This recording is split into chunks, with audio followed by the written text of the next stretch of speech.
Hello students, आज हम लोग फिजिक्स के chapter 2 electric potential and capacitance के कुछ इंपॉर्टेंट न्यूमेरिकल करने जा रहे हैं।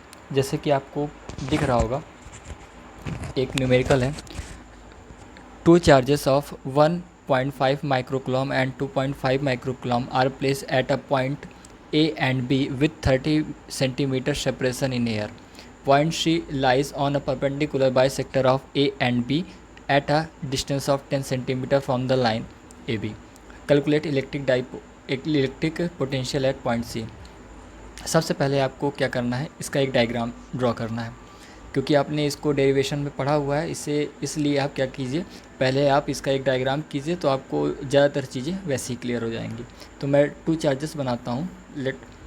एक चार्जेस यहाँ पास है जिसका नाम मैं देता हूँ ए, यहाँ से एक कुछ सेपरेशन पे एक दूसरा चार्ज है जिसका नाम देता हूँ बी।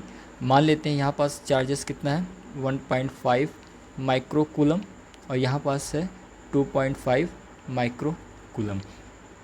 क्वेश्चन में कहा गया है कि ये इनके बीच की जो सेपरेशन है वो कितनी है 30 सेंटीमीटर। और फिर कहा है point C lies on perpendicular bisector of A and B. तो बाइसेक्टर तो बिल्कुल बीचों बीच होगा। और मान लेते हैं ये पॉइंट सी कहाँ पास है, point C 10 centimetre from line B. तो यहाँ पास आपका एक पॉइंट सी है। तो इसको अगर मैं ज्वाइनिंग करता हूँ लाइन को, तो ये वाली जो मान लेते हैं ये पॉइंट है C lies on perpendicular bisector of A and B. तो अब ये है, अगर आपका मान लेता हूँ ये सेंटर ओ है तो इसकी लेंथ कितनी हो जाएगी 15 सेंटीमीटर और ये भी लेंथ हो जाएगी 15 सेंटीमीटर। अब और ये कितना है 10 सेंटीमीटर। तो कुछ चीज़ें याद रखिएगा, जब भी आप कभी वोल्टेज को या पोटेंशियल को कैलकुलेट करते हैं तो आपका पोटेंशियल किस में आता है, वोल्ट में आता है। जो आपकी लेंथ आती है या डिस्टेंस आता है, डिस्टेंस हमेशा किस में आती है, मीटर में आती है। ठीक है ना, आप ये सभी याद रखेंगे। और जो आपका चार्जेस आएंगे वो किस में आएंगे, कूलम में आएंगे। ठीक है, इतनी बातों को ध्यान में रखिए। सबसे इम्पॉर्टेंट आपका ये है, इसको ध्यान रखिए। अब आइए सॉल्व करते हैं। तो calculate electric dipole at electric potential at point C. तो यहाँ पास हमको क्या करना है, यहाँ पास हमारा एम है कि इलेक्ट्रिक पोटेंशियल ज्ञात करना है, फाइंड करना है। तो क्या होगा, जब आपके पास 2 चार्जेस हैं, एक ए पे है और एक बी पे है, तो आपका जो पोटेंशियल, जो इलेक्ट्रिक पोटेंशियल होगा सी पे, वो एक बार क्या लगेगा, ए के कारण यानी 1.5 माइक्रोकूलम के कारण लगेगा और एक बार 2.5 माइक्रोकूलम के कारण। तो जैसे कि आप जानते हो, we know that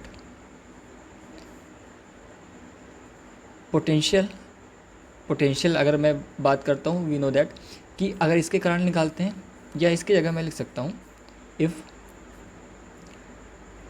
potential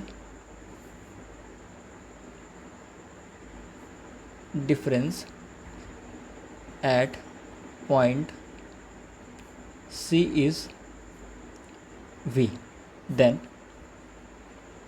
V equal to क्या हो जाएगा, पहली बात आएगा आपका potential, electric potential due to, ये तो मैं लिख सकता हूँ पॉइंट ए, या लिख सकते हैं ड्यू टू पॉइंट ए ही लिख देता हूँ, पॉइंट ए। या आप यहाँ लिख सकते हैं पॉइंट ए की जगह लिख सकते हैं due to charge 1.5 microcoulomb plus electric potential due to point B. ठीक है, क्लियर है। अब यहाँ याद रखिएगा कि जो आपके यहाँ पास जब हम लोग फार्मूला लिखते हैं तो आपको पता होगा कि आता है 1/4 pi epsilon not into Q upon Q, किसके कारण, ए के कारण। और यहाँ पास आती है आपकी डिस्टेंस आती है। तो यहाँ ये याद रखिएगा, जो डिस्टेंस आएगी आपकी ये नहीं आएगी, डिस्टेंस आपकी आएगी ए के कारण सी पे निकाल रहे हैं तो डिस्टेंस आपकी ये वाली डिस्टेंस आएगी। ठीक है ना, और जब बी के कारण निकालेंगे तो ये वाली डिस्टेंस आएगी, ये वाली आएगी। तो ये वाली जो डिस्टेंस आएगी आपको पता होना चाहिए कि ये जो डिस्टेंस होगी ये हो जाएगी इन दोनों का क्या, यहाँ पास लगेगा आपका राइट एंगल ट्रायंगल बन रहा है, ये 90 डिग्री है और ये भी 90 डिग्री है। तो ये यहाँ लग जाएगी आपकी पाइथागोरस की प्रॉपर्टी। तो इससे अगर आप सॉल्व करेंगे तो पहले इसको आप क्या कीजिए, मीटर में कन्वर्ट कर लीजिए। जब इसको आप मीटर में कन्वर्ट करेंगे तो 1.5 मीटर आएगा और जब इसको कन्वर्ट करेंगे तो ये आ जाएगा 1 मीटर। जब इसको आप सॉल्व करेंगे तो ये आ जाएगा √0.15 का स्क्वायर प्लस 0.1 का स्क्वायर। आप इसको फर्दर सॉल्व करेंगे तो ये आपका आंसर जो आएगा 0.18 मीटर आएगा। आप इसको सॉल्व करके देख सकते हैं। तो यहाँ पर जो डिस्टेंस आएगी वो आएगी AC plus 1/4 pi epsilon not QB upon यहाँ आ जाएगा आपका CB या BC। यहाँ आप क्या कर सकते हो, कॉमन, सॉरी आपको दिख नहीं पाया था, तो यहाँ पास आप ध्यान दीजिएगा कि 1/4 पाई एप्सिलॉन नॉट Q/AC, क्योंकि डिस्टेंस हम लोग को ये वाली लेनी है, और यहाँ पास डिस्टेंस आ जाएगी 1/4 पाई एप्सिलॉन नॉट QB, यानी इस चार्ज के कारण इस पे पोटेंशियल क्या आएगा, यहाँ की डिस्टेंस आ जाएगी BC। तो यहाँ हम क्या कर सकते हैं, 1/4 पाई एप्सिलॉन को कॉमन ले लिए तो QA/AC प्लस QB/BC आ जाएगा। इनकी वैल्यू कितनी है, इन दोनों की वैल्यू सेम है 0.18 पॉइंट, इसकी भी वैल्यू जो आएगी 0.18 मीटर ही आएगी। तो इन दोनों की वैल्यू जब सेम आ गई तो हम क्या करेंगे, 1.8 को भी मैंने कॉमन ले लिया था। कॉमन लेने के बाद यहाँ ये याद रखिएगा आपको माइक्रो कूलम में है, ये सब माइक्रो कूलम में चल रहे हैं, तो यानी आपको 10⁻⁻6 लेना है।